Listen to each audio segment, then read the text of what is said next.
Hi everyone, this is Gaylin, design team member with Unity Stamp Company. Today I have a watercolor card and it's filled with a large succulent bouquet. I just love it, and I'm going to just show you how I go about watercoloring for this card. It's my favorite way to watercolor is with florals.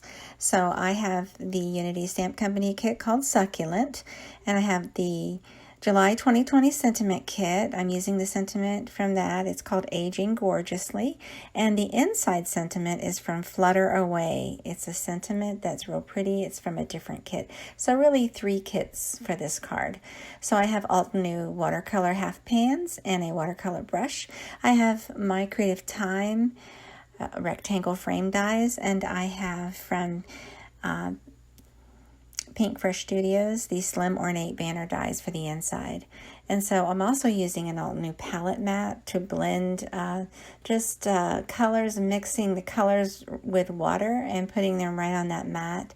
And sometimes I like to pick up the diluted colors from the palette mat. Other times I want it to be a stronger color, and you'll see me dip right into that color directly in the case there.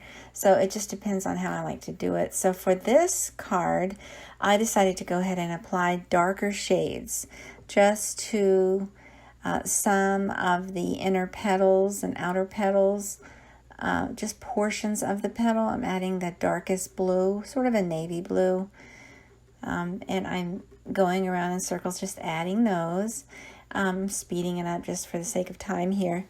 And then I go in with a damp brush and I blend out some of that color, and so that you have 2 different shades. You have the darker blue shade, and then when you blend out parts of that, you get a light blue. And that goes for every color that I'm going to do. I'm going to do it the same way. I'm going to add the darker shade first, and then I'll come in with that damp brush and pull out that color towards the end of the petals. Okay, and so this is a different succulent color here I'm using. I started with a light blue. Now I'm going to add more of a teal color for that succulent, and I'm going to do the same. These are a little more saturated in color because I chose some very light colors. So if it's already a light color and you saturate it, it's not going to be too dark, but yet there's still room for blending there. You blend out again with a damp brush. Not too wet. You just want it to be a little damp so that you can pull color down into the areas that don't have any water. And so now I'm using a different succulent color, green. And there you go. I add some dark spots, and then I just come in and I clean the brush and dampen on and blot it on paper towel, and just blend out what's already there, what's already laid down onto that watercolor panel. So for stamping, you want to use waterproof ink. I like Ranger Archival ink, and this is on Ranger watercolor paper. The stamping is, and I use the smooth side when I want to stamp.